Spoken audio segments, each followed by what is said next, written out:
아멘. 4부 예배를 드리시는 우리 모든 성도님들을 진심으로 환영하고 축복합니다. 이 시간은 내가 주님보다 우선으로 삼았던 모든 것을 내려놓는 시간이 되길 소망합니다. 온전히 주만 바라보며 나아가길 원합니다. 찬양하시겠습니다.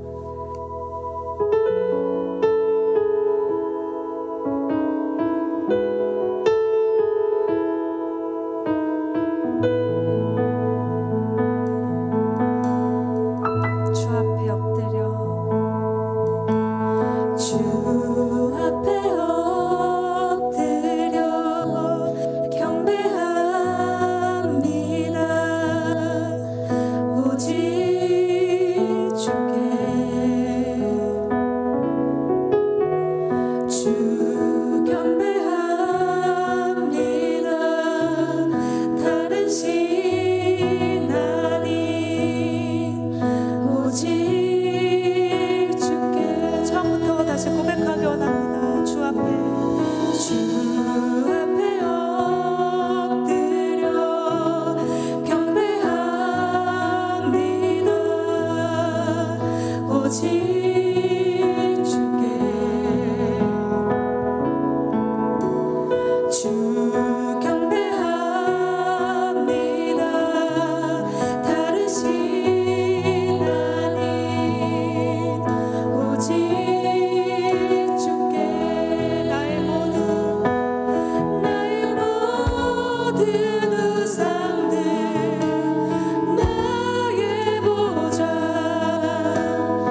주 예수의 나라 이 땅에 고독했네.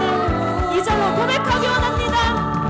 주 예수 따르라 승리의 주 세계 만민이 나아간 길과 진리요 참 생명 내 장검을 부수고 다 따르라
주님의 사랑 날 강권하니 나 오늘도 주께 내 삶을 깨뜨립니다. 날 위해 십자가에서 깨뜨리신 사랑 오늘도 그 사랑 안에 나 거합니다. 주님의 생명 내 안에 있고 주님의 사랑 날 강권하니 나 오늘도 주께 내 삶을 깨뜨립니다. 오 주여 내 삶을 깨뜨립니다. 주 머리 위에 붓습니다. 내 모든 삶과 생명을 주님 얻으소서. 오 주여 내 삶을 깨뜨립니다. 주 머리 위에 붓습니다. 주님께라면 아깝지 않습니다. 날 위해 십자가에서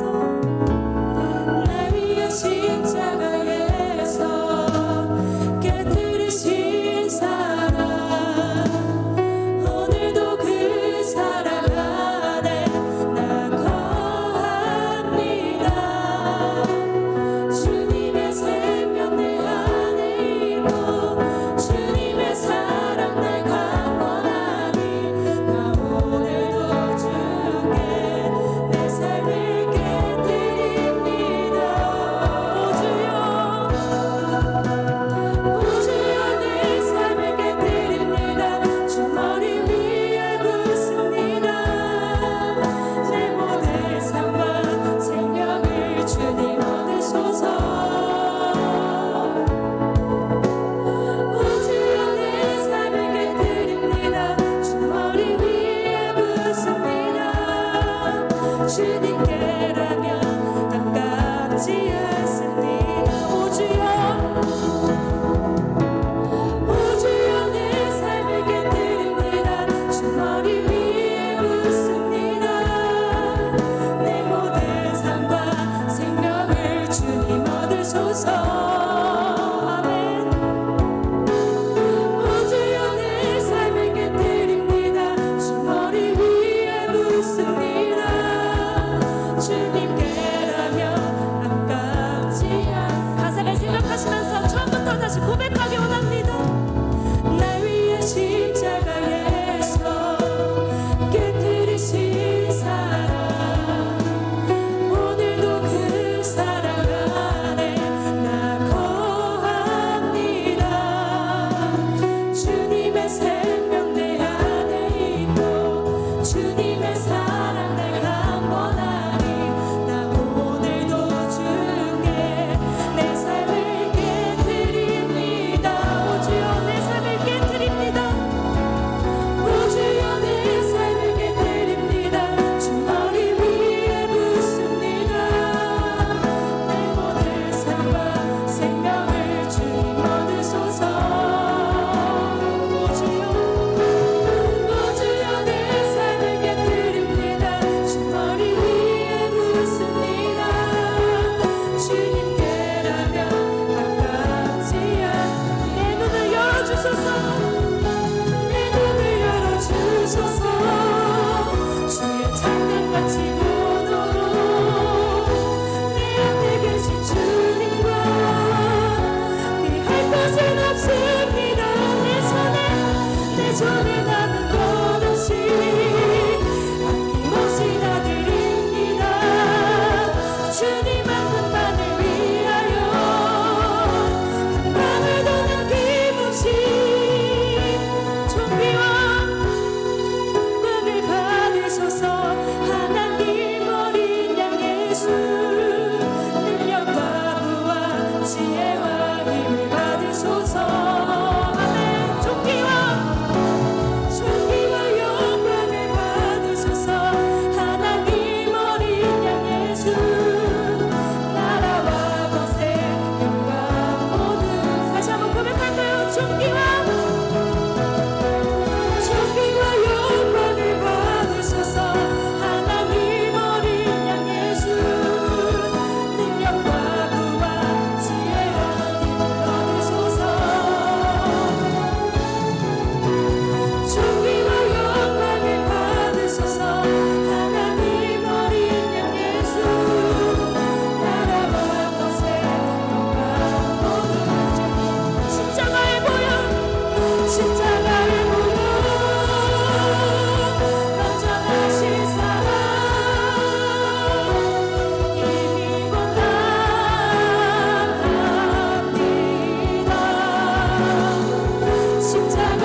좌로 나아갈 나 여전히 부족하나 여전히 부족하나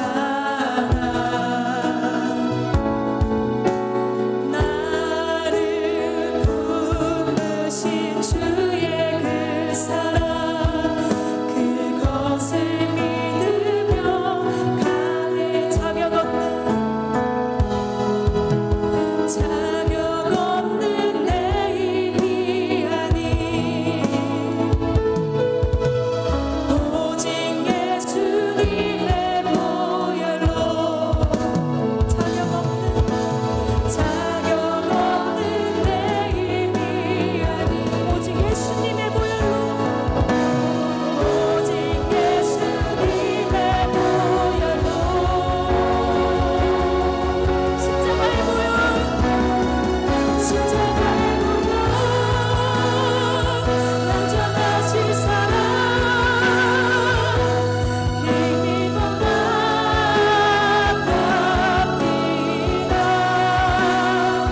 십자가의 보혈 완전하신 사랑 힘입어 예배하 십자가의 보혈 십자가의 보혈 완전하신 사랑 힘입어 나갑니다 십자가의 보혈 완전하신 사랑 힘입어 예배하 자격 없는 내 힘이 아닌 자격 없는 내 힘이 아닌 오직 예수님의 보혈로 오직 예수님의 보혈로 자격 없는 내 힘이 아닌 자격 없는 내 힘이 아닌 오직 예수님의 보혈로 십자가의 보혈 십자가의 보혈 완전하신 사랑 힘입어 나갑니다 십자가의 보혈 완전하신 사랑 힘입어 예배하 다시 한번 고백하기 원합니다 십자가의 보혈 완전하신 사랑 힘입어 나갑니다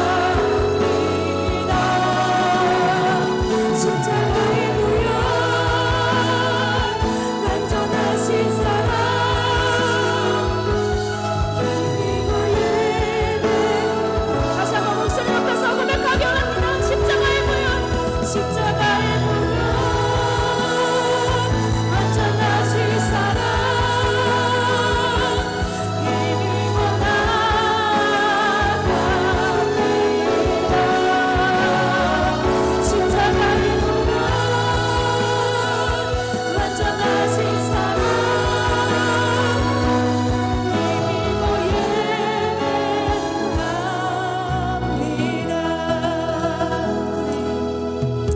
하나님 우리가 주님보다 우선으로 삼았던 모든 것을 내려놓길 원합니다 온전히 주만 바라보며 주께로 나아가기 원합니다 주님께서 이 시간 함께해 주시옵소서 이 시간 말씀을 전하시는 목사님에게 성령으로 인도하여 주셔서 하늘의 권세와 능력으로 더하여 주시고 그 말씀이 우리의 삶 가운데 능력으로 나타나 나아가게 하여 주시옵소서 이 시간 다 같이 목소리 높여서 기도하기 원합니다 기도하시겠습니다 주님 주님만 바라보고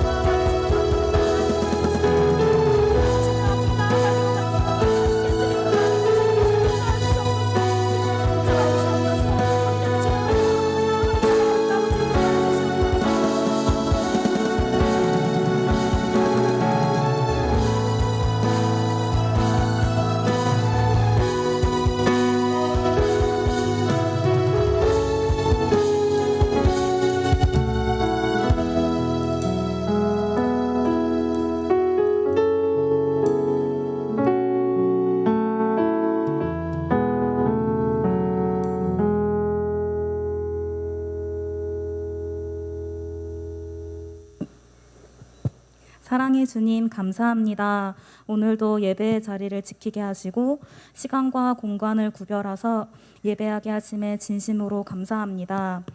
하나님께서는 태초 전 우리를 자녀로 부르셨고 의롭다 칭하며 아들 삼아 주셨으며 헛된 세상 속에서 자녀로 빚어가시며 해 위에 영원한 천국을 바라볼 수 있는 자격을 허락하셨습니다.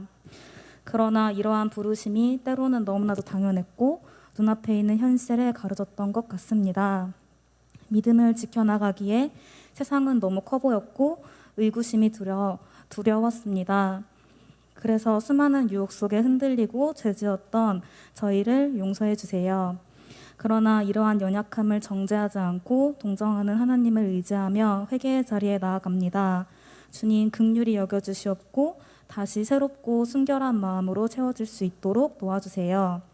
특별히 긴 시간 코로나로 인해 너무나도 어려운 시간들을 보내고 있습니다.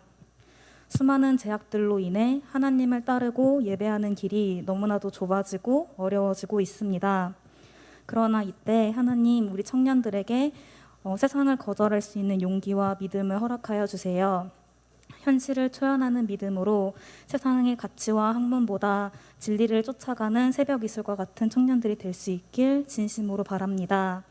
우리의 신랑 되시는 예수님을 의지하며 부르신 영역 속에서 하나님 사랑, 이웃 사랑을 실천할 수 있는 주님의 자녀가 될 수 있도록 붙들어 주세요. 또한 이러한 사랑을 실천하기 전에 주님께서 우리를 얼마나 사랑하시는지 잊지 않는 시간이 될 수 있길 원합니다. 하늘의 하늘 되시며 땅의 기초가 되신 하나님이 우리를 죽기까지 사랑하셨으며 과거도 지금도 미래도 감찰하시고 책임지신다는 사실을 기억할 수 있도록 도와주세요. 이제 말씀을 들으려고 합니다. 단단하게 굳어진 우리의 마음을 성령께서 부드럽게 하사 형식적인 예배가 아닌 온 마음 다해 다하는 예배가 될 수 있도록 도와주세요. 또한 말씀을 전하시는 목사님 가운데 함께 하사 진리를 가감없이 선포하는 예배의 자리가 될 수 있도록 도와주세요. 예배를 돕는 수많은 손길들도 있습니다. 예배팀, 리더님들, 새가족팀 모두 복에 복을 더하여 주시고 동행하여 주셔서 사랑의 손길로 섬기는데 부족함이 없도록 붙들어 주세요. 모든 예배의 시종을 주님께 의탁드립니다. 성령께서 운행하는 예배가 되어 주시옵소서. 살아계신 예수님의 이름으로 기도드립니다. 아멘.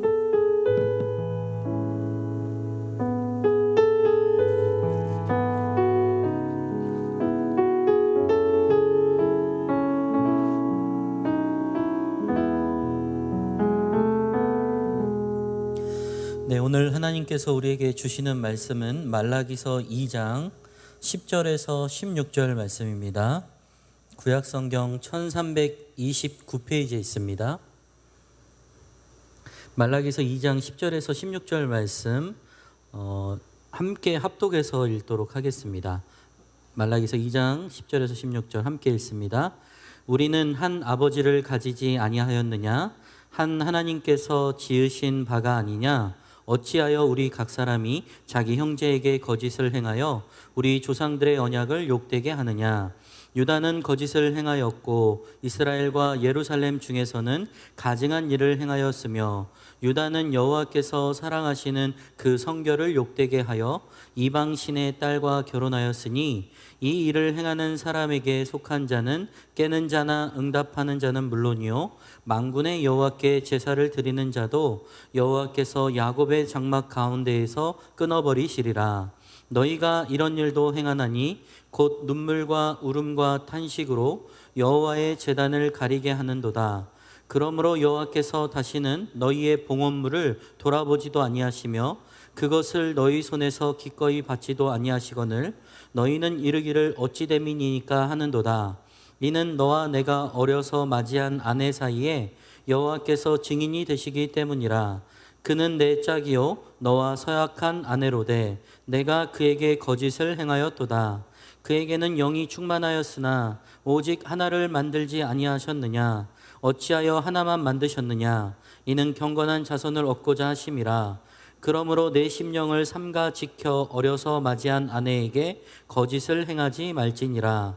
이스라엘의 하나님 여호와가 이르노니 나는 이혼하는 것과 옷으로 학대를 가리는 자를 미워하노라. 만군의 여호와의 말이니라.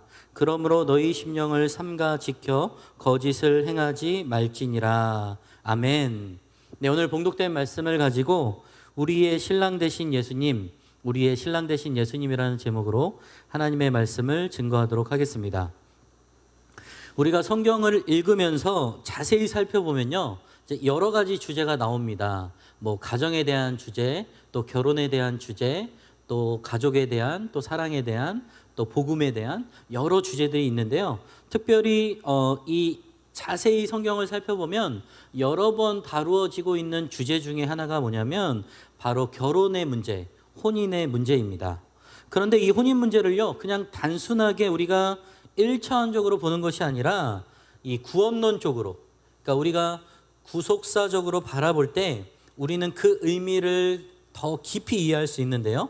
다시 말하면 이 결혼이라는 것은 궁극적으로 예수님과 또 그 순결한 신부인 교회와의 혼인을 상징한다라고 할 수 있습니다. 그래서 우리의 유일한 신랑은 바로 예수 그리스도라는 거예요. 이처럼 성경에서 성도와 그리스도의 관계를 결혼으로 설명하는 것은요, 그만큼 우리가 그분에게 소중한 존재라는 것을 깨닫게 하기 위함이라는 것입니다. 그래서 하나님은 우리가 영적으로 간음하지를 원하지 않으신다라는 거예요. 쉽게 얘기해서 예수님이 아닌 다른 것을 사랑하고 우상 숭배하는 것을 원치 않으신다라는 거예요. 그래서 우리가 믿는 모든 영혼들은 유일한 신랑이신 예수님을 사모할 뿐만 아니라 그분의 마음을 나누기를 원하신다라는 겁니다. 그래서 오늘 본문의 말씀을 우리가 한번 살펴보면서 우리의 신랑 되신 예수님의 마음을 살펴보기를 원하는데요. 먼저 우리는 본문의 말씀의 배경을 보면 우리는 지난주에 타락한 백성들을 향한 경고를 다루는 3번째부터 6번째 예언의 시작 부분이자 3번째 예언에 해당되는 오늘 본문을 맞이하고 있습니다. 오늘 본문에서는요, 이스라엘 백성들의 문란한 결혼 생활을 지적하고 또 책망하면서 경고하고 있는 내용입니다.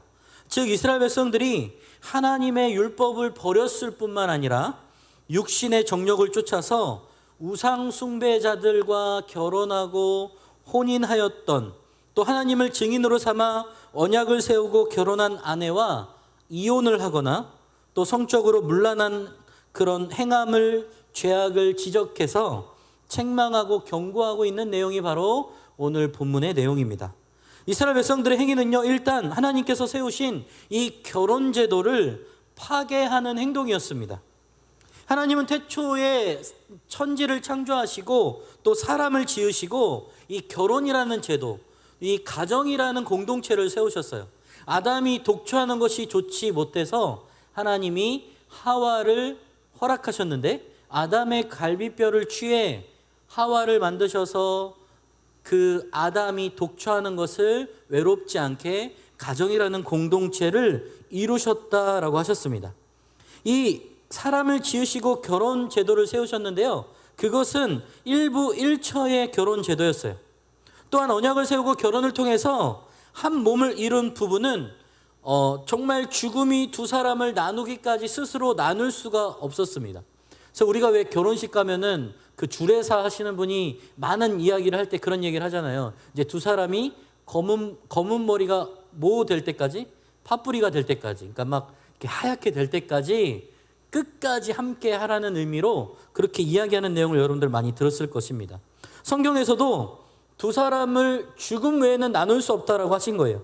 그러나 이스라엘 백성은 하나님께서 세우신 결혼 제도를 파괴했을 뿐만 아니라 여러 여인들을 아내를 맞이하는 것은 물론이거니와 그러니까 처음에 어려서 하나님이 주셨던 그 믿음의 아내를 버리고 이혼을 하는 등 정말 안타까운 일들을 자행했다라는 겁니다. 그리고 더욱 안타까운 것은 우상을 숭배하는 이방인들의 딸까지 아내로 맞이하였다라고 합니다. 하나님은 율법을 통해 이방인과의 결혼을 엄격하게 금하셨어요. 이것은 선택받은 이스라엘 백성들의 혈통의 순수함을 보존하기 위함이 아니라 이는 우상을 숭배하는 이방인과의 결혼을 통해 선택받았던 여호와 신앙의 이 순수성이 변질되는 것을 막기 위함이었습니다. 여러분들 사실 제가 이제 청년 사역을 오래 하면서 자매 혹은 남자 청년들이 때로는 믿지 않는 사람들과 만나서 저에게 인사를 합니다. 그래서 말인즉슨 신앙을 잘 전수하고 전도해서 같이 신앙을 잘 이렇게 이뤄가겠다라고 정말 보기 좋게 결단을 하고 또 이렇게 잘 교제하는 사람들이 있어요. 그런데 잘 보면 대부분 또 쉽지 않은 것을 많이 발견하게 돼요. 왜냐하면 사실은 우리가 가지고 있는 이 신앙생활의 기본적인 것들이 사실 세상 사람들과는 정반대의 삶을 사는 경우가 많이 있기 때문입니다. 세상 사람들은 주말에 본인의 생활과 본인의 즐거움을 누리기에 바쁘지만 우리는 제일 먼저 주님 앞에 나와 예배하고 기도하는 것에 가장 최우선을 드릴 뿐만 아니라요, 우리가 가지고 있는 소유와 우리의 능력과 이 달란트 등을 하나님의 나라와 영광을 위해 쓰는 것을 조금도 아깝지 않게 여기며 섬기는 것이 우리의 기본적인 신앙생활입니다. 그러나 믿지 않는 사람들은 그것에 대해서 이해할 수가 없는 것이죠. 그러다 보니 많은 갈등과 다툼이 있어요.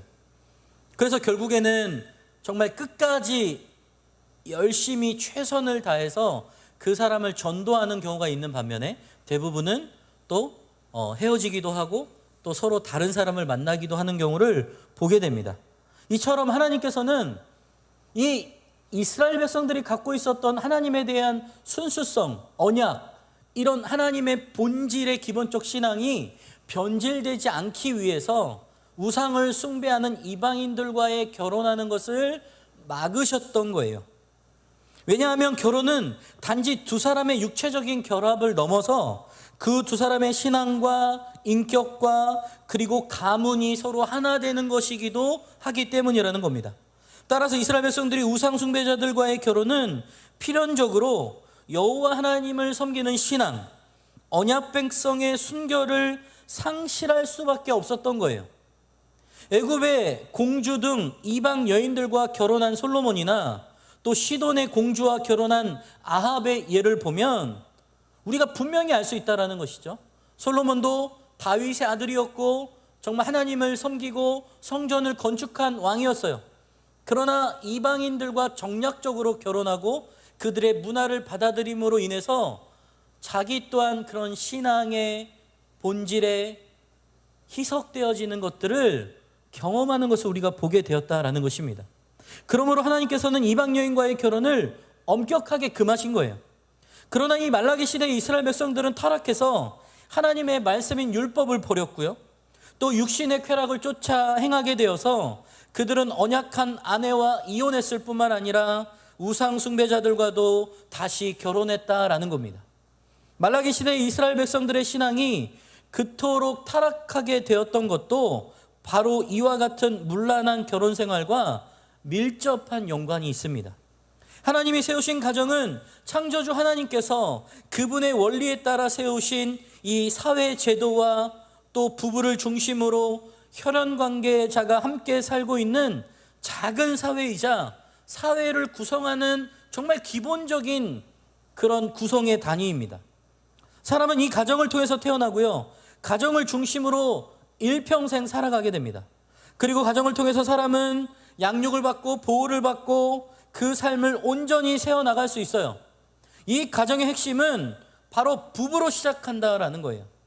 그러나 인간의 타락은 이와 같은 부부관계를 왜곡시켜버려서 본문에 나타난 이스라엘 백성들의 이 가정이 파괴되는 것과 같은 현상을 만들어버린다라는 겁니다. 이런 상황 속에서도 그리스도 안에서 거듭난 성도들은 하나님의 창조의 원리에 따른 아름다운 가정과 행복한 부부를 이루기 위해 서로 힘쓰지 않으면 안 된다라는 겁니다. 또한 하나님께서 1부 1처의 결혼제도를 세우신 최대의 목적은 경건한 자손을 얻기 위함이라고 말씀하고 있습니다. 그러므로 우리들은 이 하나님을 세우신 결혼제도에 따라 오직 한 아내와 남편만으로 사랑하고 만족할 뿐만 아니라 하나님을 모르는 불신자나 우상 숭배자들과 결혼을 금하고 하나님의 경건한 자손을 얻고 그들을 말씀 안에서 양육하며 살아가는데 힘써야 된다라는 것이 오늘 본문의 전체적인 배경의 줄거리입니다. 그럼 우리가 좀 더 자세히 살펴보기를 원하는데요. 먼저 우리 11절 한번 보겠습니다. 제가 읽어볼게요. 유다는 거짓을 행하였고 이스라엘과 예루살렘 중에서는 가증한 일을 행하였으며 유다는 여호와께서 사랑하시는 그 성결을 욕되게 하여 이방 신의 딸과 결혼하였으니. 자, 11절을 보니까 뭐라고 말씀해요? 여호와께서 사랑하시는 그 성결을 욕되게 하는 것이라고 말씀합니다. 이 말이 무슨 말을 의미하는지 우리가 14절을 또 함께 봐야 됩니다. 제가 읽어볼게요. 너희는 이르기를 어찌 됨이니까 하는도다. 이는 너와 내가 어려서 맞이한 아내 사이에 여호와께서 증인이 되시기 때문이라. 그는 내 짝이요 너와 서약한 아내로되 내가 그에게 거짓을 행하였도다. 자, 참고로 이 같은 일을 행한 사람에게 주어지는 저주를 또 12절에서 말씀하고 있습니다. 우리 12절 한번 보겠습니다. 이 일을 행하는 사람에게 속한 자는 깨는 자나 응답하는 자는 물론이요 만군의 여호와께 제사를 드리는 자도 여호와께서 야곱의 장막 가운데서 끊어버리시리라. 자, 11절에 욕되게 하였다라는 말은요, 거짓되고 가증되어서 구역질이 날 정도다라는 뜻이에요. 또한 이 성결의 의미를 바로 앞에 수식어인 여호와께서 사랑하시는 이라는 이 표현의 근거에서 보면, 이 언약의 백성이라고 본다면 이 말은 여호와께서 사랑하시는 백성을 거짓되게 한 것, 바로 이방신의 딸들과 결혼한 것을 의미한다라고 볼 수 있습니다. 그리고 이 12절에 깨는 자는 응답하는 자가 정확히 누구를 의미하는지 알 수는 없지만 분명한 것은 이런 일을 행하는 자에게 엄중한 하나님의 심판이 임한다라고 말씀하는 거예요. 여호와께서 제사를 드리는 자라는 말이 이 쉬운 성경에는 어떻게 표현하냐면요, 여호와께 제물을 바치더라도 라고 번역합니다. 이 말은 아무리 예배를 드리더라도 그들을 벌하시겠다라는 거예요.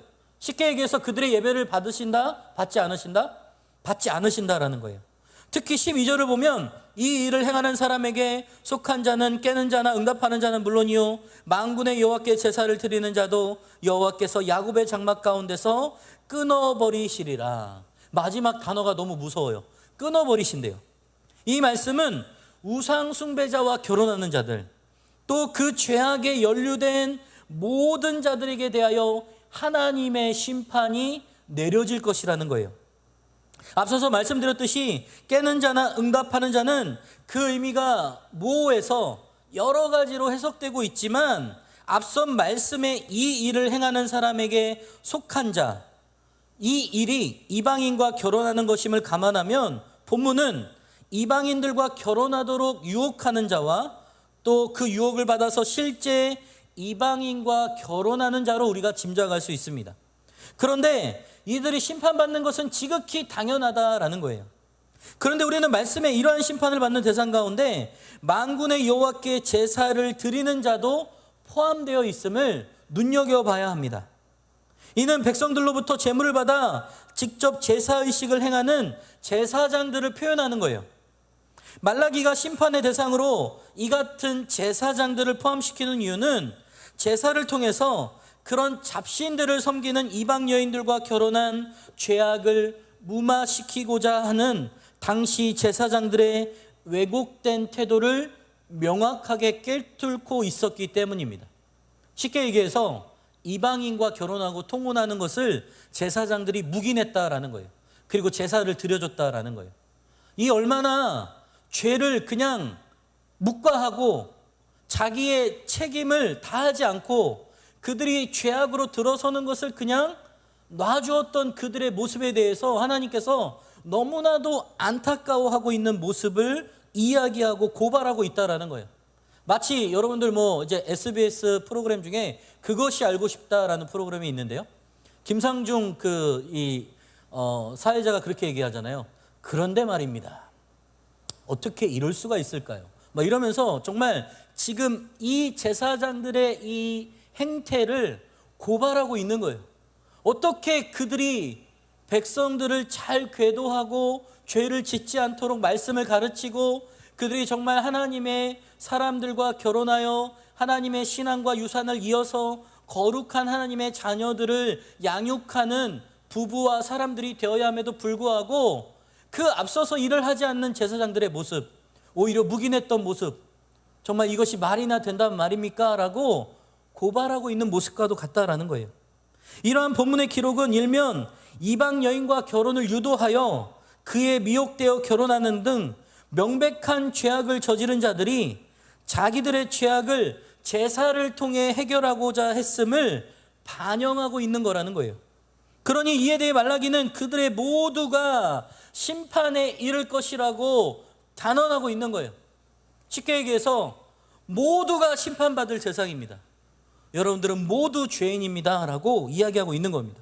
근데 이는 그들이 드리는 제사가 그들의 죄를 해결하는데 조금도 유익이 되지 않는 것임을 명시하고 있다는 거예요. 아마도 당시 이방 여인과 결혼을 부추긴 자들과 이를 실제 저지른 자들은 제사를 통해서 자신들의 죄와 형벌에 대해 면제를 받을 수 있을 거라고 생각했을지도 몰라요. 또 제사장들은 값나가고 좋은 제물만 바친다면 그 죄에 대해 사함을 입을 것이라고 묵인했다라는 거예요. 이러한 본문의 악을 행한 그 자들과 제사장들의 거짓된 증언은 이 중세교회의 암흑기의 가장 대표적인 이단적 가르침으로 가톨릭 교회에서 주장했던 면죄부를 연상하게 합니다. 그 당시 가톨릭 교회는요, 이 7세기 이후 지속적으로 이슬람교의 세력권하에 있었던 예루살렘을 탈환하고자 기독교의 성지 탈환이라는 슬로건을 내걸고 십자군 운동을 일으켰습니다. 당시 교황이었던 우르반 2세는 기독교인들이 십자군 참여를 독려하기 위해서 이 십자군 전쟁에 참여했다가 전사하거나 살아서 돌아오는 모든 사람에게 죄에 대한 징벌을 면제해 주겠다라고 선언했어요. 또 전쟁에 드는 막대한 비용을 충당하고자 교황은 십자군 전쟁에 참여하지 않고 돈만 내어놓는 사람들에게 면죄부를 주겠다라고 선언했다라는 거예요. 그러나 말라기 당시 범죄자들과 제사장들이 주장했던 것이나 이 중세교회 시대의 교황과 가톨릭 교회의 주장이나 모두 예외 없이 거짓된 것임에 너무나도 분명한 사실이라는 거예요. 이는 성경이 죄 문제 해결에 대해서 오직 참된 회개만이 죄의 문제를 해결할 수 있다라고 분명하게 말씀하고 싶은 거예요. 그 어떤 행위, 그 어떤 우리의 율법적인 그 모습을 통해서, 태도를 통해서 우리가 그 죄를 해결할 수 있는 것이 아니라 참된 회개와 예수 그리스도의 앞에 십자가의 보혈로 우리는 온전히 회개함을 받을 수 있다라고 분명히 이야기하고 있는 겁니다. 그렇기에 제사나 면죄부 등 인위적인 문제의 이 부분으로 죄 문제를 해결할 수 있다라고 생각했던 것은 비진리일 뿐만 아니라 거짓에 속고 있는 것이라는 겁니다. 그런데 사실상 대부분의 사람들도 오늘날 이러한 일들에 속는 경우가 많다라는 거예요. 사람들은 죄를 지었을 때 그 죄를 진심으로 회개하고 그 죄를 멀리하고 끊는 것보다 자기의 노력, 수고, 인간적인 방법을 통해서 그 죄를 해결할 수 있다라고 생각하는 사람들이 더러 많이 있다라는 거예요. 세상 사람들뿐만 아니라 믿는 사람들까지도. 심지어 그리스도의 진리의 말씀 위에 서야 할 우리 그리스도인 성도들 또한 잘못된 생각이라고 갖고 있는 그 문제가 있다라는 거예요. 이 같은 생각을 갖는 사람이 혹시라도 있다면 죄의 문제를 직접 하나님 앞에 갖고 나와 참으로 회개하며 그 죄를 끊어야 한다라는 이 성경의 명확한 가르침에 있음에도 불구하고 특별한 헌금, 어떠한 행위, 이것으로 모든 것을 무마시킬 수 있을 거라고 생각한다면 그것은 엄청난 거짓된 비진리라는 겁니다. 우리는 이러한 거짓된 생각과 거짓된 가르침에 절대로 속아서는 안 된다라는 거예요. 성경은 이 죄의 문제를 해결하는 유일한 한 가지를 가르치고 있어요. 그것은 우리가 품고 있는 죄악, 우리가 저지르고 있는 행악과 죄악을 숨김없이 하나님 앞에 내어놓고 그 죄를 철저히 회개하며 그 죄를 끊어내야 한다라는 것입니다. 누구의 이름으로? 예수 그리스도의 이름으로 십자가의 보혈의 공로를 힘입어서 우리가 하는 것은 아무것도 없어요. 예수님께서만이 그 모든 것을 담당하실 수 있는 유일한 참 대제사장이시기 때문입니다. 그래서 그분이 단번에 죽으심으로 우리의 모든 죄를 단번에 해결해 주셨어요. 그래서 이제는 구약 시대처럼 제사를 드리지 않고 동물을 죽여서 피를 흘리지 않아도 이제는 예수 그리스도의 이름으로 참된 마음으로 주님 앞에 나와 회개하고 기도하면 우리의 죄가 주홍같이 붉을지라도 흰 눈과 같이 깨끗하게 하신다라고 하셨어요. 그런데 거기에는 선행되는 조건들이 있어요. 내가 정말 진심으로 주님 앞에 모든 것을 낱낱이 고백하고 자백할 때 미쁘신 하나님께서 우리를 용서해 주신다라고 말씀하고 있습니다. 제가 지난주에 말씀드렸죠. 하나님께서는 우리가 있는 모습 그대로 오시기를 원하세요.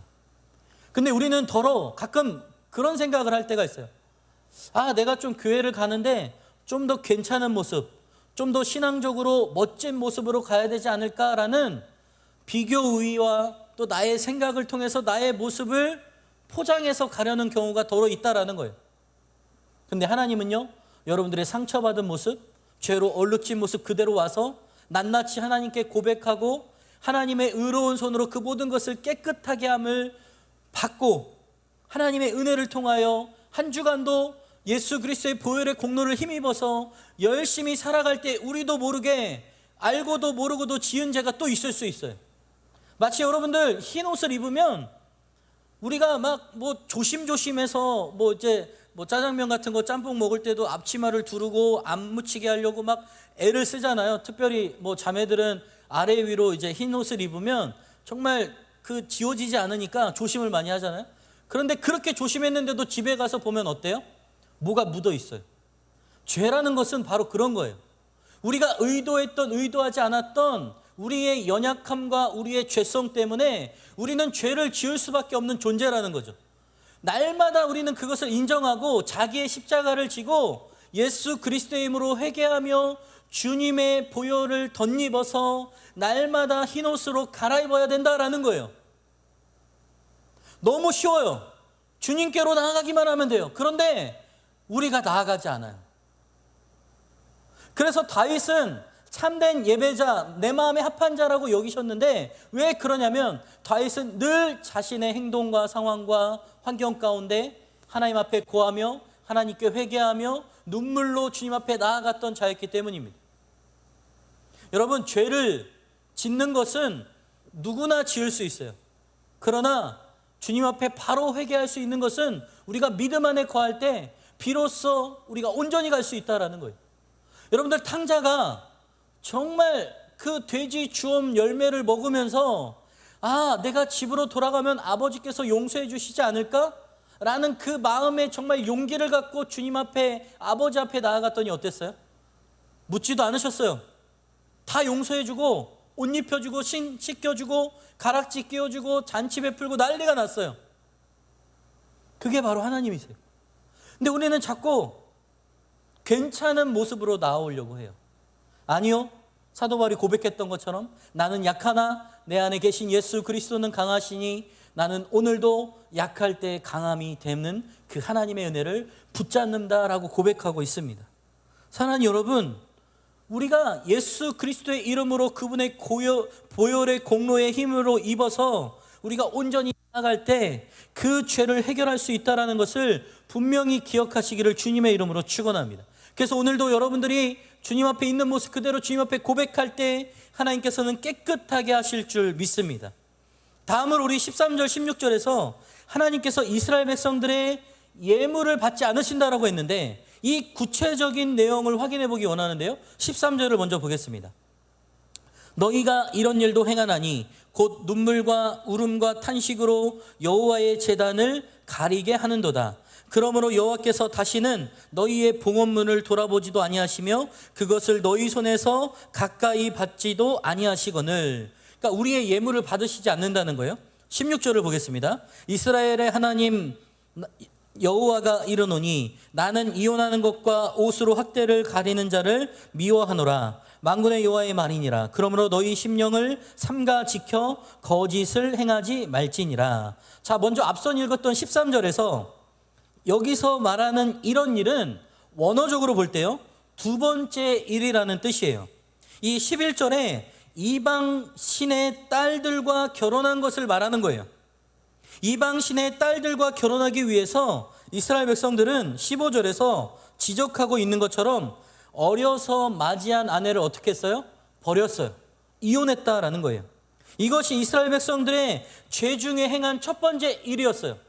첫 번째 아내로 맞이한 아내를 버린 것, 이혼했던 게 첫 번째 일이었고, 그 두 번째가 이방 신의 딸들과 결혼한 것이었습니다.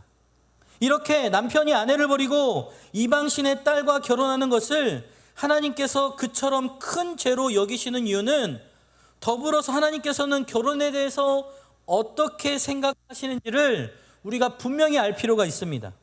14절을 한번 볼게요. 너희는 이르기를 어찌 됨이니까 하는도다. 이는 너와 내가 어려서 맞이한 아내 사이에 여호와께서 증인이 되시기 때문이라. 그는 내 짝이요 너와 서약한 아내로 돼 내가 그에게 거짓을 행하였도다. 본문에 의하면 하나님께서 생각하시는 결혼은요, 언약이에요. 그리고 중요한 것은 그 언약의 증인이 바로 여호와 하나님이라는 뜻입니다. 여러분들 결혼할 때 우리가 예배를 드리잖아요. 예배를 드릴 때 여러분들 잘 기억하시면 혼인 서약을 합니다. 이제 두 신랑 신부에게 묻겠습니다. 신랑 곽성일은 아내 누구를 맞이하여서 평생 그 사람을 위하고 사랑하며 섬기며 신앙 가운데 이 사람을 사랑하고 섬기며 살겠습니까? 네. 뭐 이러고 아유 소리가 작은데 더 크게 해봐. 네. 막 이러면서 하고, 또 아내에게 묻겠습니다 하고 또 네 하고, 마지막에 성경책에 손을 얹고 예물을 이렇게 서로 교환하고, 이제 목사님께서 이제 여기에 대해서 이제 선포를 하십니다. 이제 이 두 사람은 혼인 서약으로 인하여 성부와 성자와 성령의 이름으로 부부가 되었음을 공포합니다. 여기에 있는 사람들, 하객들이 증인이고요. 가장 이 결혼 언약에 있어서 이 모든 것을 결론적으로 가능하게 하시는 분은 바로 하나님이세요.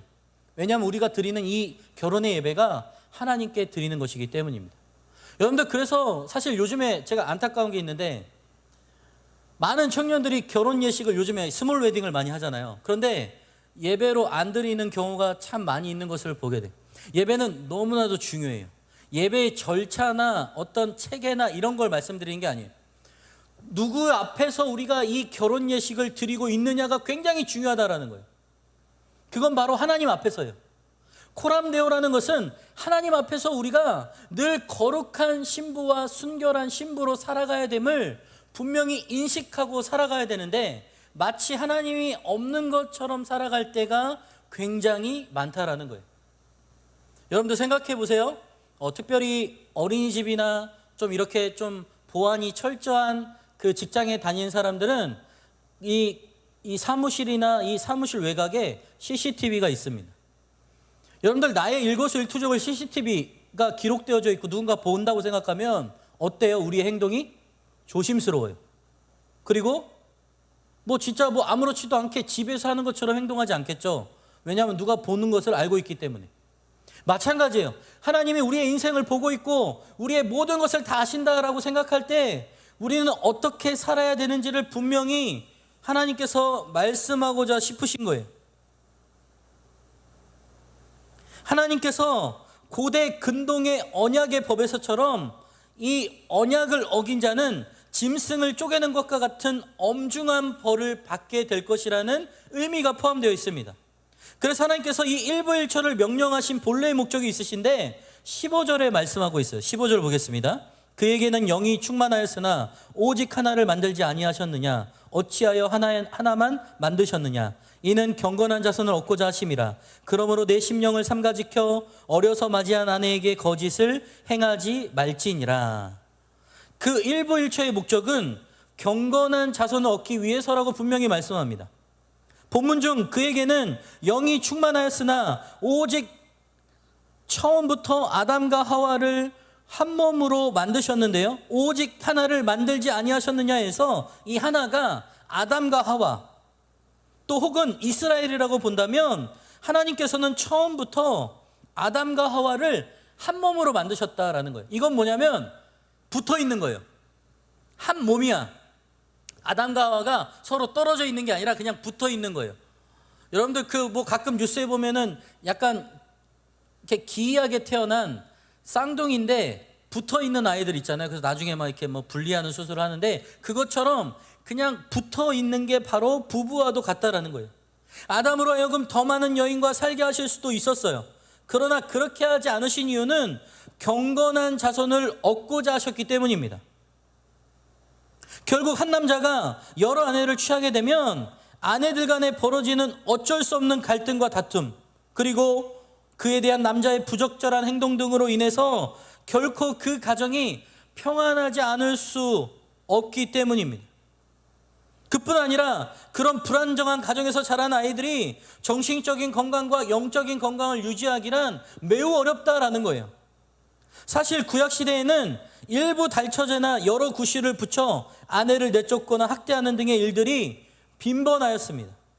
또한 성경도 이러한 제도를 묵인하는 것처럼 보이기도 합니다. 그러나 이는 하나님의 뜻에 합한 행동이 아니라는 거예요. 이는 하나님께서 아담을 위하여 여자를 지으실 때 둘이나 그 이상을 짓지 않고 오직 하나만을 허락하신 이유가 바로 거기에 있다라는 거예요. 둘이 하나가 되게 하신 말씀을 통해서도 우리는 분명히 알 수 있다라는 거예요. 한 남자에게 한 여자를 취하게 하셔서 가정을 이루게 하신 이유는 경건한 자손을 얻기 위한 것이라는 겁니다. 우리의 부모는요, 자녀의 교과서와도 같아요. 자녀는 부모의 모습을 담게 되어 있습니다. 제가 참 놀라는 일이, 제 첫째가 이제 저를 닮고 둘째가 이제 아내를 닮았는데 어떻게 이렇게 하는 행동을 닮았는지 정말 흠칫 놀랄 정도예요. 뭐 예를 들면 제가 이렇게 양말을 신을 때 이제 그 양말 끝에 이제 고무줄 같은 게 있기 때문에 좀 이렇게 자국이 남아서 약간 이렇게 접는 버릇이 있어요. 거기가 이제 자국이 남지 않도록 끝에를 접어서 이렇게 양말을 신는 경우가 있는데 가르쳐 주지도 않았는데 그 첫째 아들이 똑같이 그렇게 하고요. 정말 내 부끄러운 모습을 그대로 담는 모습도 있고요. 보면은 정말 막 속상할 때도 있고 징그러울 때도 있어요. 그런데 부모가 바로 그런 존재라는 거예요. 그래서 그 부모가 온전한 하나님의 경건한 부부 생활과 행복한 가정을 이루지 못한다면 자녀에게도 동일하게 그 영향력이 갈 수밖에 없다라는 거예요. 여러분들 요즘에 신앙생활을 하는 청년들의 모습을 보면 대부분 부모에게로부터 물려받은 신앙인의 그리스도인들이 대부분의 퍼센트를 차지합니다. 그러니까 옛날처럼 혼자 믿는 사람들이 그렇게 많지 않다라는 거예요. 부모님의 신앙에 영향을 받아서 그냥 믿게 되는 경우가 많이 있다라는 거예요. 그런 것처럼 우리가 이 일부일처의 제도, 하나님께서 그 가정을 경건하고 거룩하게 세우신 목적을 우리가 분명히 이해할 필요가 있다라는 거예요. 제가 아까도 얘기했죠. 결혼할 때 믿음의 그 자매들이요, 늘 저에게 이렇게 이야기를 해요. 목사님, 우리 교회는 너무 없어요. 형제들도 마찬가지. 없어요. 목사님 좀 소개 좀 시켜주세요. 그러면서 막 난리가 아니에요. 그럼 이제 시간이 지나서 어떻게든 또 제가 뭐라고 하지도 않았는데 또 이렇게 중매도 하고 소개팅도 받고 막 해가지고 이제 만나고 옵니다. 그런데 대부분 조건적으로 만나는 경우도 좀 덜어 있어요. 안타까운 것은 정말 신앙이 좋은 자매였는데 그 청년을 잘 전도해서 신앙생활을 하고 싶다라고 해서 또 데리고 왔으니까 어떡해요. 정말 같이 기도하자라고 해서 열심히 기도하고 또 저도 돕고 열심히 섬겼는데 사실 결혼하고 나니까 나오지 않는 거예요. 그러니까 이 자매가 너무 속상한 거예요.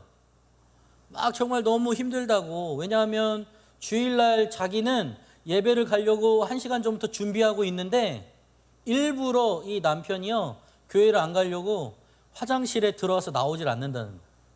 진짜 미쳐버리겠대요. 화장실을 폭파해버리고 싶대요. 그 정도로 이 신앙적으로 안 맞으니까 너무 힘들다는 거죠. 제가 무슨 이야기를 드리고 싶냐면 여러분들이 신앙인을 만나는 것이 별것 아닌 것처럼 보이지만 여러분들의 신앙이 계속 유지될 수 있느냐, 유지되지 않느냐의 그 현실적인 문제도 포함될 뿐만 아니라 제가 말했던 그 자매 그 신앙이요 온데간데 없이 사라져서 예배를 못 나오는 그 상황까지 이르렀던 것을 보게 됩니다. 그래서 제가 끝까지 쫓아가서 어떻게든 다시 교회에 나오고 예배에 나오게 했는데 너무 어려운 거예요. 결국에는 이제 그 남편도 한 10년 후에 그 이제 교회에 나오게 되는 그런 은혜들을 입었는데 너무나도 어려웠다라는 거예요. 저 또한 제가 고등학교 때 이제 어머니와 아버지가 이혼을 하셨어요. 근데 물론 아버지의 일방적인 이 가정폭력에 의한 결과였지만 어린 저에게는 너무나도 갑작스러운 일이었어요. 마치 부모님은요 살아계시긴 하지만 내가 고아가 된 것 같은 기분이었어요. 20 몇 년 전에 그 사회적 분위기는 이로 말할 수가 없었어요. 죄인이 된 듯한 기분, 나 혼자 이상한 사람이 된 듯한 기분이었다라는 거죠. 그래서 그때 정말 그렇게 방황을 많이 했던 것 같아요. 세상을 원망하면서 술을 마셔보기도 하고 유유상종이라고 그저 비슷한 친구들끼리 어울리면서 오토바이 타고 돌아다니고 불과 1년 정도 방황하는 시간을 통해서 그동안 쌓아왔던 신앙들이요 다 무너졌어요. 마치 내 안에 하나님의 은혜와 예수님의 흔적은 온데간데 없이 사라져 완전 불신자와 같이 돼버렸던 경우가 있었습니다. 그만큼 여러분들 우리가 처한 환경이 너무나도 중요해요. 이 하나님의 울타리의 교회라는 하나님의 거룩한 울타리, 이 공동체라는 울타리, 하나님을 이 예배하는 자리, 이 기도하는 자리, 힘들고 어려워도 애쓰며 말씀을 읽는 그 자리가 그때에는 그토록 지겹고 힘들지만 그 울타리를 넘어서면 언제냐 그랬나는 듯이 그 은혜의 흔적들이 소리도 없이 다 사라집니다. 그런데 다시 쌓고 세우려면 정말 엄청난 시간과 대가 지불이 생기게 돼요. 가정이 깨어지고 방황하는 시간들을 겪으면서 다시 회복하는 은혜로 정말 감사하게 여러분들 앞에 이렇게 서 있지만 그 과정은 너무 뼈아프고 고통스러운 순간들이었어요. 그런데 너무 감사한 것은 하나님께서 우리를 언제라도 기다리신다라는 거예요. 그래서 우리의 모든 죄를 짊어지시고 또 우리에게 모든 짐을 내어놓고 회개하게 하시도록 하시면서 우리를 깨끗하게 하시고 회복하게 하신 은혜를 날마다 주시는 분이 바로 하나님이시라는 겁니다. 상황에 따라 실수도 할 수 있고 가정에 어려움이 생겨 저와 같은 아픔을 겪을 수도 있어요. 그러나 이 아픔으로 끝나는 것이 아니라 하나님이 주시는 은혜로 말미암아 회복하여서 정말 이 가정을 소망하며 하나님께 기도함으로 나아가면 반드시 회복시켜 주시는 분이 바로 하나님이시라는 거예요. 바라기는 여러분들이 정말 이 결혼과 거룩한 가정을 이루도록 기도를 많이 해야 됩니다. 남자나 여자나 모두가 이 결혼, 가정을 이루는 것이 삶에 있어서 가장 중요한 분기점이에요. 또 소망하고 기대해야 되는 것 중에 하나가 바로 이 부분이에요. 과연 나는 준비되어 있는지, 과연 나는 준비된 사람을 맞이할 수 있는 상황인지. 제가 말하는 건 조건과 환경과 경제적인 걸 말하는 게 아니에요. 영적인 것을 말하는 거예요. 정말 두 사람이 하나 되어 하나님을 거룩하게 섬길 수 있는 예배 공동체로 나아갈 수 있는지를 날마다 점검하고 내가 거룩한 신부가 되어서 하나님이 예비하신 그 사람을 맞이할 준비가 되어야 된다라는 겁니다. 우리가 믿는 신앙인들과 결혼해야 하는 이유는 신앙을 지켜나갈 수 있는 현실적인 부분을 포함해서 우리 또한 믿음을 지킬 수 있는 필수적인 요소임을 여러분들은 꼭 기억하셔야 됩니다. 그래서 여러분들이 지금부터 정말 기도하면서 이삭과 리브가가 부모님의 기도와 소망 가운데 만나고 결혼했던 것처럼 하나님이 인도하시는 배필과 가정을 이루시는 여러분 모두가 되시기를 주님의 이름으로 축원합니다. 기도해야 돼요. 소망해야 돼요. 예전에 어떤 자매는요 막 100가지 기도 제목 적어놓고 막 목사님 저는 이런 사람을 만나고 싶어요 하면서 같이 기도해 주세요. 그래서 제가 이런 사람은 없다. 기도 제목을 다시 써라 해가지고 막 이렇게 고치고 막 이런 적도 있었는데 너무 조건적인 대상이 아니라 여러분들이 정말 소망하고 여러분들이 정말 영적인 가정을 이루도록 하나님께서 예비하신 그 사람을 위해서 기도하는 건 너무나도 중요하다라는 거예요. 우리가 1부 1처의 부부관계를 깨트릴 때 하나님께서는 그 예배를 받지 않으신다라고 말씀하십니다. 부부관계는 장차 십자가로 맺어질 신랑나신 예수와 신부된 교회와의 관계를 상징해요. 이런 맥락에서 어떤 경우에 하나님께서 교회 예배를 받으시지 않을까요? 13절 말씀을 다시 볼게요. 너희가 이런 일도 행하나니 곧 눈물과 울음과 탄식으로 여호와의 제단을 가리게 하는도다. 그러므로 여호와께서 다시는 너희의 봉헌물을 돌아보지도 아니하시며 그것을 너희의 손에서 기꺼이 받지도 아니하시거늘. 우리가 유일한 신랑 되신 예수님을 버리지는 않더라도 그 외에 의지할 것을, 다른 것을 찾는다면 그것이 바로 영적 간음이나 이혼과도 같다라는 거예요. 그리고 이 같은 모습이 예배를 연락하지 못하게 된다라는 거예요. 예배라는 것은 전적으로 예수 그리스도만을 의지하고 그분으로 인해서만 삶의 가치와 행복을 가질 수 있다라는 믿음과 자세와 각오에서 출발하는 것입니다. 그러므로 예수님을 믿으면서 그 외에 다른 것을 의지하는 자세는 영적인 간음과도 같다라는 거예요. 결과적으로는 그 예배는 하나님께서 받지 않으신다라는 거예요. 성경에서 교회는 건물이 아니라 바로 우리 자신을 의미한다라고 말씀합니다. 우리가 예수님만을 참 신랑으로 삼고 순결한 신부로 자신을 준비할 때 비로소 하나님과 온전한 사랑과 행복의 관계를 누릴 수 있다라는 거예요. 신앙생활에서 예수님만을 참 신앙으로, 참 신랑으로 삼는다는 것은 큰 의미가 있습니다. 신랑과 신부는요, 서로에게서 최고의 가치와 행복을 느낄 수 있어요. 신앙생활에서 예수님을 참 신랑으로 삼는다는 것과 같은 의미로 오직 예수님에게서 우리의 가치와 행복을 찾는다라는 마음의 자세라는 거예요. 또 여기에는 반대로 우리 역시 신랑이신 예수님에게 최고의 기쁨이요 행복의 근원이 되어야 된다라는 의미도 내포되어 있다라는 겁니다. 우리는 주변 혹은 우리 안에 참된 예배를 드리는 것을 방해하고 오직 예수님을 참 신랑으로 가로막는 것들이 있는지 우리의 삶을 돌아봐야 된다라는 거예요. 예수님 외에 의지하고 있는 것들을 구체적으로 여러분들이 오늘 찾아보기를 원합니다.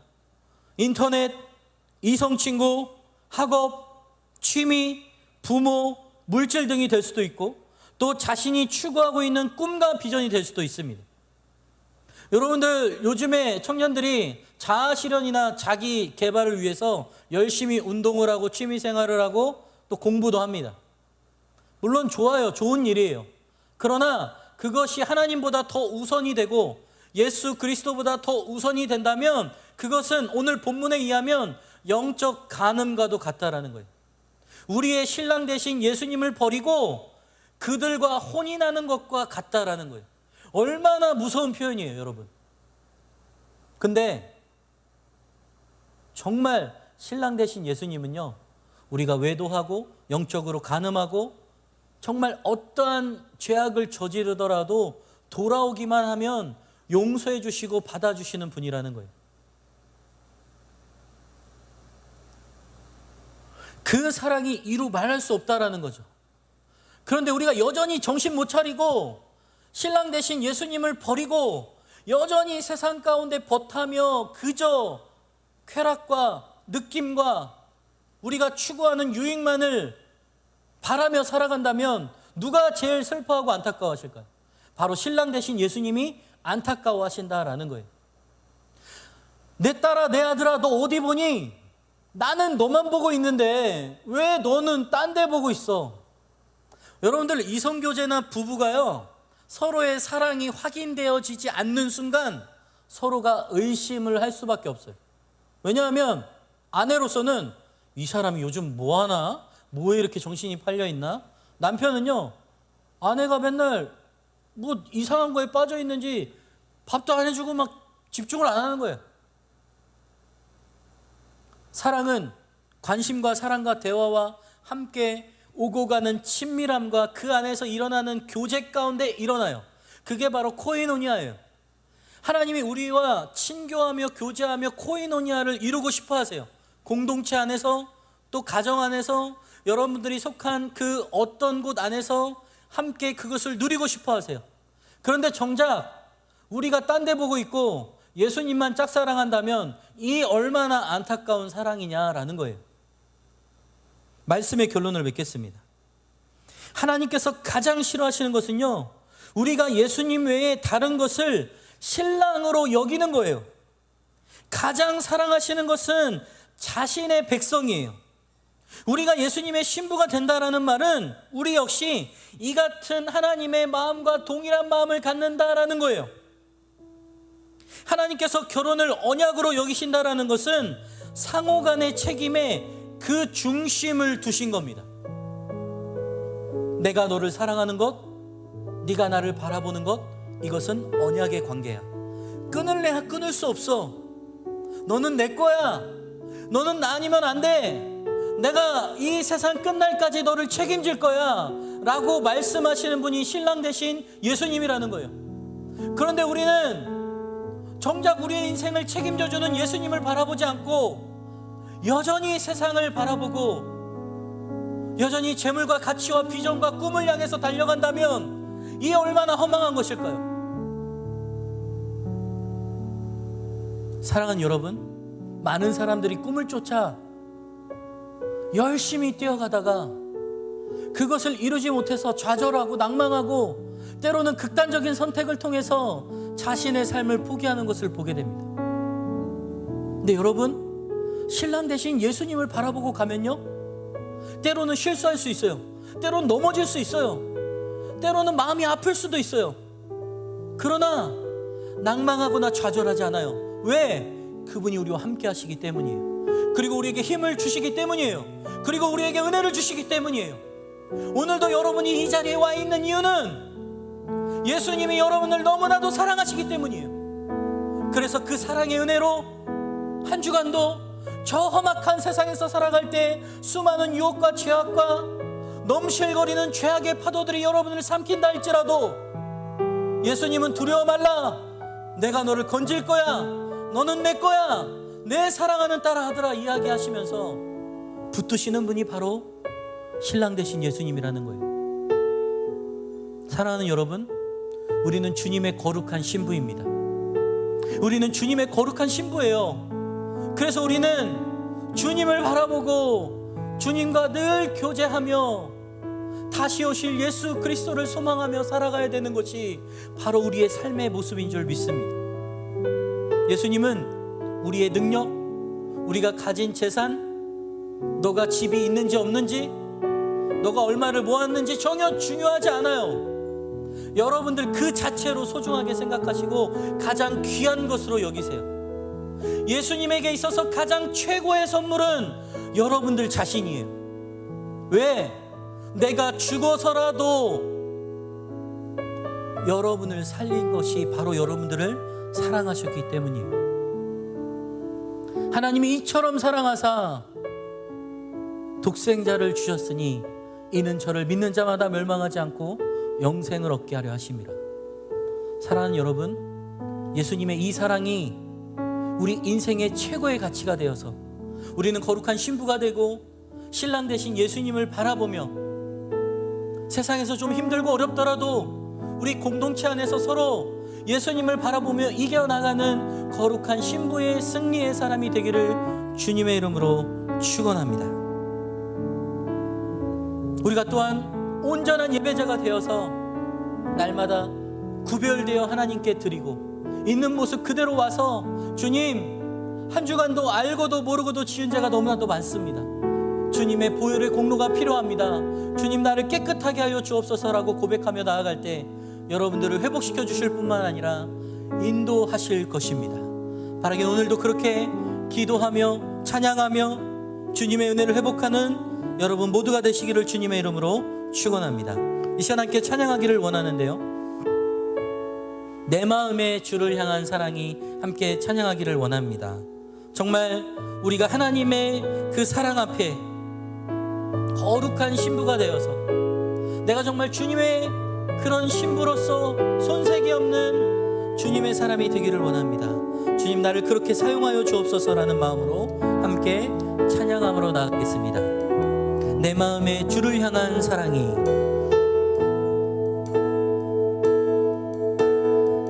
내 마음에 주를 향한 사랑이, 나의 말엔 주가 주신 진리로, 나의 눈에 주의 눈물 채워주소서.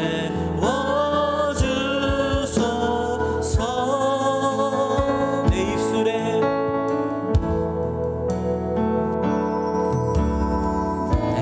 입술에 찬양의 향기가,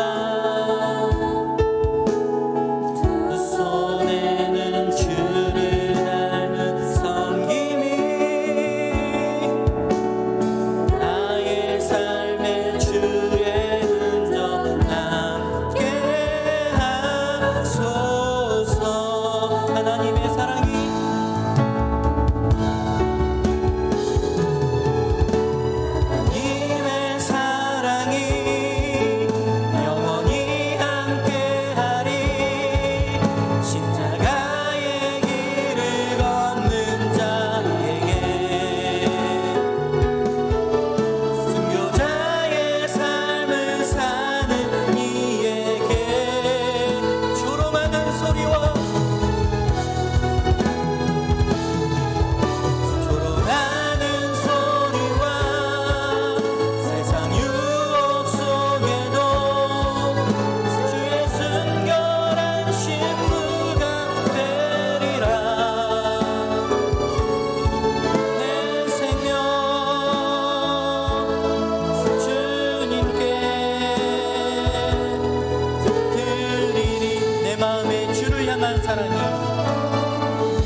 내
말씀을 기억하면서 함께 기도하면 좋겠습니다. 오늘 말씀은요, 여러분들을 정죄하거나 판단하거나 지적하기 위해서 이 말씀을 통해 여러분들을 회부하시는 게 아니에요.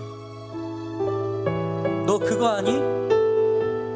나 너에 대한 사랑을 조금도 놓친 적이 없었다. 나는 너를 한 번도 시선과 사랑을 놓은 적이 없었어. 그런데 내 아들아, 내 딸아, 너는 지금 어디 보고 있니? 네 인생을 책임져 줄 사람은 바로 나야. 그리고 내가 너를 이 세상 끝날까지 함께할 너의 하나님이란다. 사랑하는 여러분, 우리는 그 하나님의 사랑을 회복하기를 원합니다. 우리가 그 하나님의 사랑을, 첫사랑을 우리가 감격하며 은혜를 받았을 때 어땠을까요? 주님이면 충분했어요. 주님의 사랑이면 너무나도 행복하고 기뻤어요.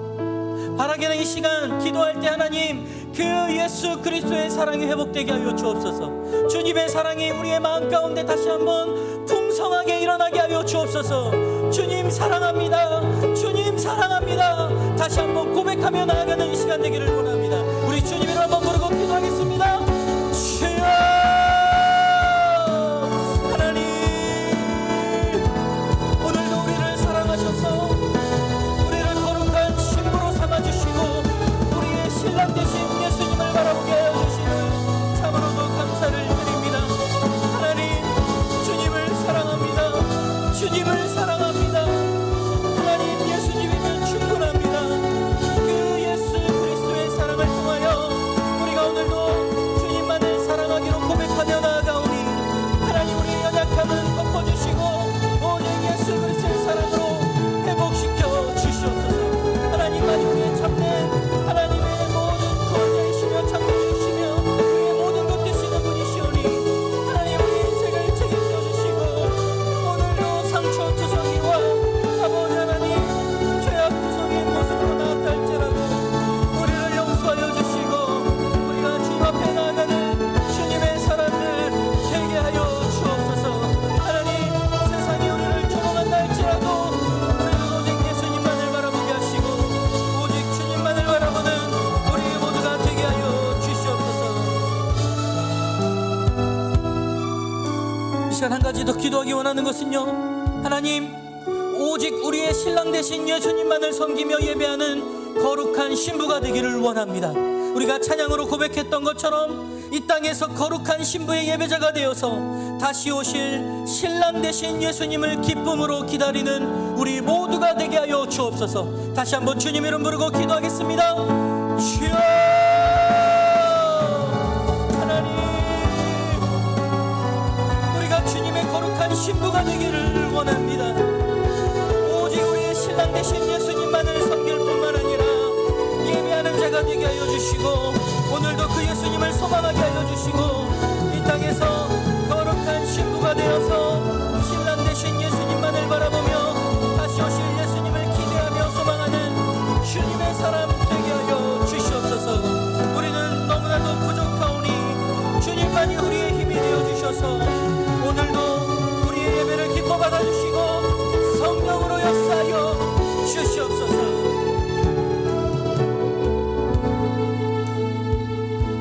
사랑의 하나님, 감사합니다. 오늘 말씀을 통해서 하나님께서 우리의 예물을 받지 않으시는 이유는 바로 우리가 우리의 하나뿐인 신랑을 버리고 영적으로 외도하며 우리의 성결을 욕되게 했기 때문이라는 것을 깨닫게 해주시니 감사합니다. 우리에게 오직 하나뿐인 우리의 신랑 되신 예수 그리스도에 대한 절대적인 충성과 사랑으로 섬기는 참되고 거룩한 신부가 되게 하여 주옵소서. 이 땅 가운데 거룩하고 순결한 신부가 되어서 다시 오실 신랑 되신 예수님을 기다리며 소망하는 참된 예배자가 되게 하여 주옵소서. 이 모든 것을 감사드리며 예수님의 이름으로 기도합니다. 아멘. 이 시간 찬양하시면서 준비하신 예물 드리겠습니다.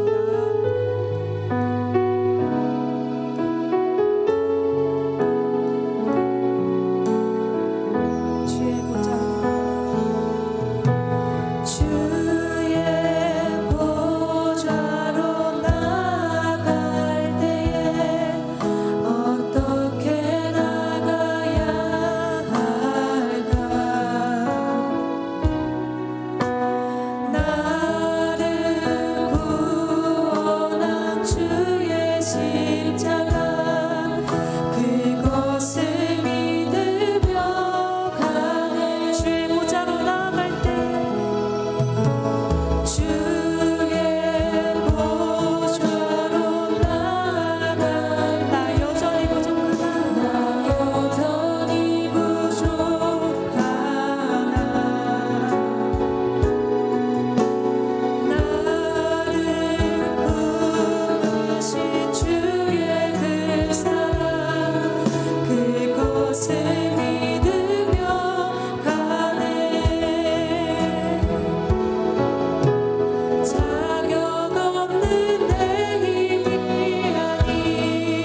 감사합니다. 오늘도 주님 앞에 나와 드려지는 이 예물을 기뻐 받아주시고 오늘도 마음을 다하여 뜻을 다하여 하나님께 예배하는 모든 거룩한 신부의 예배자들을 축복하여 주옵소서. 오늘 주신 말씀처럼 우리의 신랑 되신 예수님이 아닌 다른 것을 우상으로 삼고 영적으로 외도할 때 우리의 예물을 받지 않으신다라는 사실을 깨닫고 오직 하나뿐인 우리의 신랑 되신 예수 그리스도에 대한 절대적인 충성과 사랑을 다하며 섬기는 거룩한 신부가 되게 하여 주옵소서. 주님, 또 한 주간 세상 가운데 살아가야 합니다. 세상은 본받기 쉽고 죄악 가운데 있어 하나님의 말씀은 어려워 지키기 힘들지라도 세상에서 성령의 충만함을 입어서 주님의 십자가를 붙들고 온전히 승리하며 나아가는 거룩한 신부가 되게 하여 주옵소서.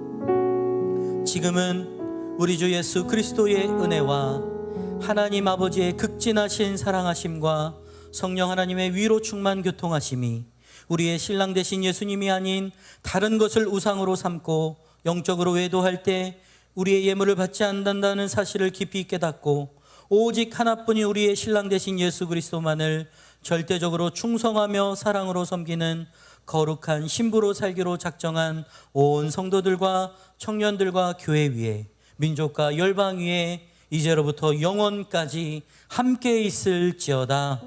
아멘.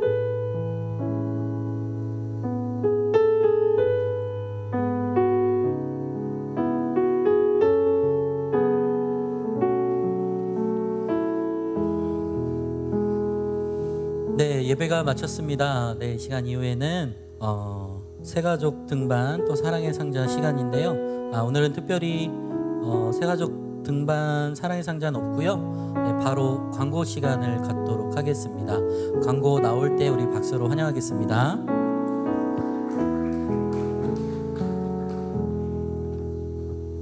네, 광고 시작하겠습니다. 세간한 청년 공동체를 찾아주신 분들을 진심으로 환영합니다. 예배 후 2층에서 새가족 교육이 있으니까요. 새로 오신 분들은 새가족 교육 받고 가시면 되겠습니다.